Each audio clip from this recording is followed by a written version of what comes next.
అందరికీ నమస్కారం అండి.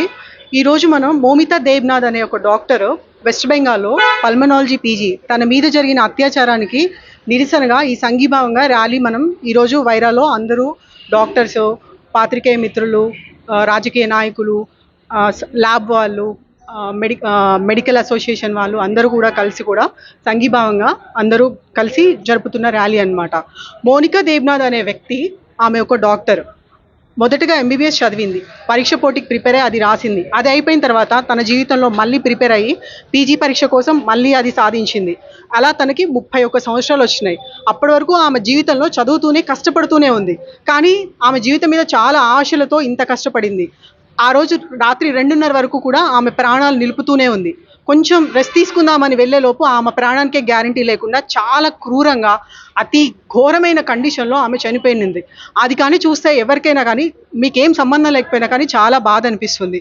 ఇదేనా మన సమాజంలో ఒక ప్రాణాలు నిలిపే వ్యక్తికి, మన పుట్టుకకు కారణమైనటువంటి ఒక స్త్రీకి ఇచ్చే గౌరవం?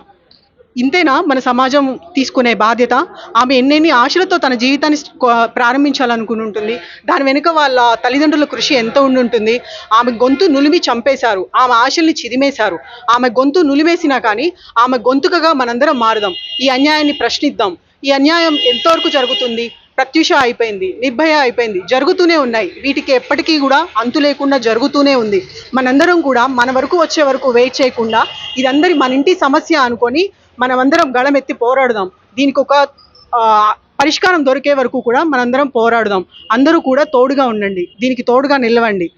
ఈ పాల్పడినటువంటి వారి మీద, మామూలుగా దీనికోసం ప్రశాంతంగా ఉద్యమిస్తున్నటువంటి డాక్టర్స్ మీద 7,000 మంది లారీలో వచ్చి సాక్ష్యాలు చెల్లాచెదురు చేయడానికి, వాళ్ళ మీద అటాక్ చేయడానికి ఇదంతా జరుగుతుంది. దీన్ని ఇంత పెద్ద తీసుకుంటున్నారు అంటే దీని వెనుక ఎంతమంది ఇన్వాల్వ్ అయి ఉండొచ్చు, దీని వెనుక ఉండొచ్చు అన్న కోణంలో కూడా మనం ఆలోచించుకోవాలి.